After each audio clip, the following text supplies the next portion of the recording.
What's good, everybody? It's your boy Eddie here, and welcome back to the channel, and I hope you're all having a wonderful day. And for today's video, I was thinking about doing something different. So clearly it's been about almost a year. We're at like 11 and a half months of owning this car, and I pretty much just want to do a 1 year end review on how I personally feel about my car. What I have is a Tesla Model Y 2024 edition, and again, spoiler alert, I love this car. I love what it does. I love how it drives. I love how quiet it is. I love how cheap charging it up is in comparison to gas. There's a lot of different reasons why I love this car. But what I'm about to do right now is something that I've never done before. So we're gonna review a video with the autopilot on, right? So first of all, when getting into it, I wanna start off with the compensation or payment when it comes to Tesla.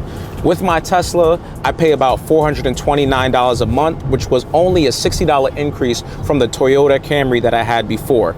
Personally, I love that it's not too expensive in comparison to the car that I had before.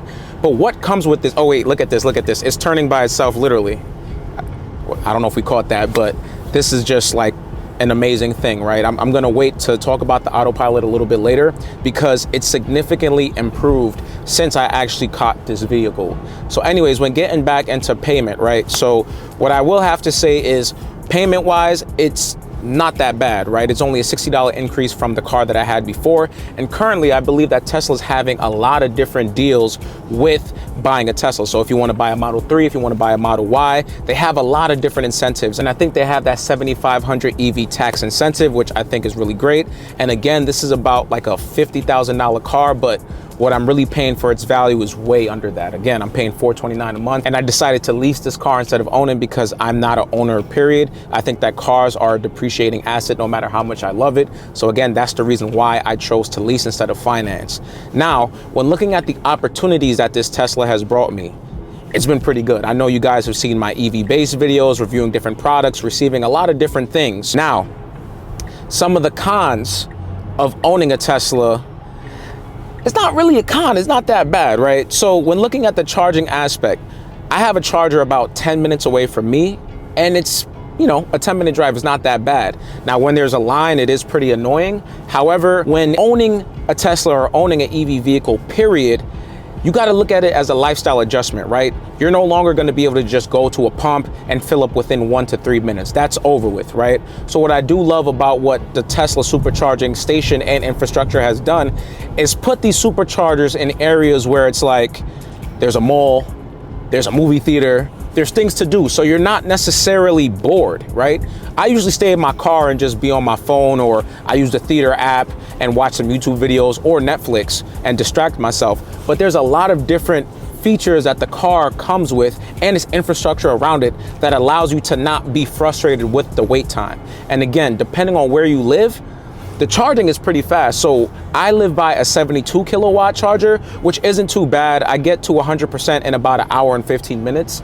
If you have that 250 now, you cooking, y'all. It's about under an hour. It's really, really good. I actually did that on a trip to Boston. So there's just a lot of things that can be looked at as a con, but if you look at it as a positive and just adjust your lifestyle, it's not that bad. So that's why I do love the charging, even though it may take an hour, it may take 30 minutes, it may take 1.5 hours. It's not that bad with the infrastructure that has been surrounded around it. So now when it comes to charging, what I do love is how cheap it is. When I used to put my gas in my Toyota Camry, it used to be about $47, maybe $50, depending on the rates of gas at the moment.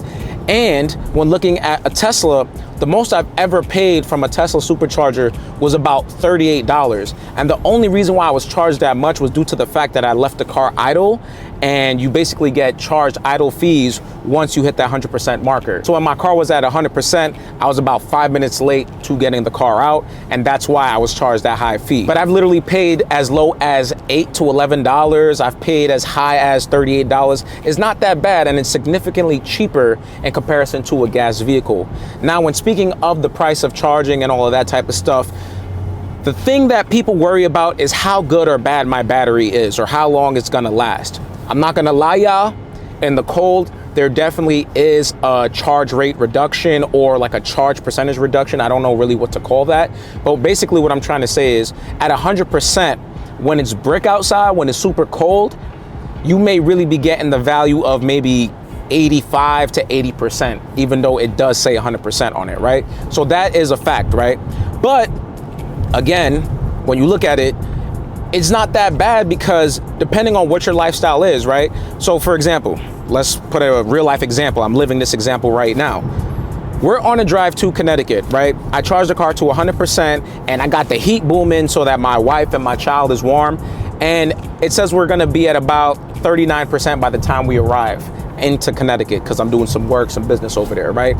That's a 60% percentage loss, but I did drive about 160 miles, which is not that bad. You're pretty much getting the value because at 40%, you get about like 140 miles or something like that. So it's not that bad, honestly. But when it's super, super, super cold, that's when you gotta be careful. So for example, when I, don't do this by the way, this is a bad story. I literally left my car at 5% when it snowed in New York City yesterday or 2 days ago. I don't know how long it's been. When did that happen, Alma? It was really cold, okay. It was like mad cold, right? And I left my car at 5%. It was on a Friday night. I woke up Saturday and I looked at my app and I saw my car was at 0% and I almost caught a heart attack. Do not do this with your car. Let me repeat, do not do this with your car. Do not ever let it reach 0% because it may damage your car. My car didn't stop. It was able to make it to the supercharger fine. We got it charged up to make it for the day or whatever. So, you know, it worked out. But normally, you want to start charging your car at about 10% because in the cold weather, anything can happen. So, for example, last night, my car was at 16%. By the time it hit morning time, it was 14%, which isn't bad. But the lower your battery gets, the less retention that it has, if you get what I'm saying. So, for example, at 5%, it's going to get to 0% pretty fast. But at like 20%, it may only lose 2% overnight due to the cold weather. It's all dependent on the situation that's happening pretty much. So again, I haven't had no personal issues with charging or my car lasting long. I could have charged it the day before, but I decided to test it out and see what happens. And it did reach at 0, and that 0 was able to make it to 2 miles. So again, no complaints from me, right? While on the topic of battery, so that you don't put yourself in a similar situation as Sentry mode is one of the best things that comes with a Tesla. It literally is a 360-degree dash cam, surveillance video thing. It does everything for you, right? But the con of that is that it significantly drains your battery, right? So for example, let me just put a situation to it. My battery is at 40%. If I leave Sentry mode on my car at 40% by the morning, if there's a lot of activity, a lot of people walking by, a lot of people driving by my car, the battery is probably gonna go down by 6 to 8%. So we'll be left with about 34 to 32%, which isn't too good. One thing that I do wanna ask Elon or his engineers to do is to find a way to make the processes a little bit more efficient in the sense of not draining the battery as much. Obviously with Sentry mode on, that means the car is going to be on 24/7. The easiest way to subside that is to make sure that you park in a place that you know is very safe and you turn it off, right? When you enable that or when you turn off that feature, your battery is going to last way longer, literally significantly longer. And that's when bringing it back to the cold now, if you have it just sitting in the cold with Sentry mode off, it could probably last you about a week and a half to 2 weeks. Now, if you have Sentry mode on, your battery is probably not gonna last for maybe 7 days max. And that's best case scenario. That's limited driving. That's everything being best case scenario. So again, if you live in a safe area or if you have a parking lot or something like that, definitely turn off your Sentry mode if you don't need it, because that way you'll be able to preserve your battery. Now, with certain things that you can do to kind of help or make your battery a little bit more efficient, this is where I'm going to plug in my EV base code. There are some products such as spoilers and wings and these carbon fiber things that actually make your car aerodynamic, which leads to your car lasting way longer. However, with these extra products where you have, you know, these carbon fiber mirrors right here, I'm actually going to put a spoiler near the moonroof so that we can have a little bit more aerodynamic things. So wait for that EV-based video to come out. And if you guys are interested in customizing your car or just adding nice little accessories to your car where you don't have to drill, they do have products that you can drill into your car. But again, since my car is a lease, I definitely don't want to drill anything because I don't want to pay any fees at the end of this lease, right? So with that being said, my code for the EV-based website is GLOZEUS. It literally is my channel name, GLOZEUS, GLOZEUS, and that'll give you 20% off your order. So if you have something that's $100 with my 20% off code, it'll be $80 and things and such like that. So now to conclude this video, I got one more aspect to talk about, which is none other than the autopilot. And as you can see, literally, it's been on autopilot this whole entire time. The car is driving itself, and I am normally a person that is hesitant for anybody to take the wheel. I'm normally the driver anywhere I go. I literally hate other people driving for me, but I've gotten comfortable with this autopilot. And one thing that I do have to say is that when I first got this feature for free for 1 month, it was good, but it wasn't great, right? I had about maybe 3 to 4 months out of my 12 months of owning this car with free autopilot, and it's gotten significantly better each time Elon Musk has offered it for free. I haven't paid for it yet, but they do have a 99-month subscription, which I think is a very valuable and valid price, and you could cancel at any time. The Tesla app just makes it very seamless and easy to use, so I think that's another great feature that Elon and his team has made for the Tesla ecosystem. It's kind of like Apple in a sense. They have this whole ecosystem behind it that just makes everything regarding owning a Tesla product significantly better. So again, I'm not driving. This autopilot is great. I love it. Of course, on a normal day, I'm gonna just drive because that's what I like to do. This car can hit very high speeds, and it's great to feel that speed while you're controlling it. So again, I want to say that autopilot is about an 8.9 out of 10 as of right now, January 20th, 2025. That's today's day, right? That's where we at.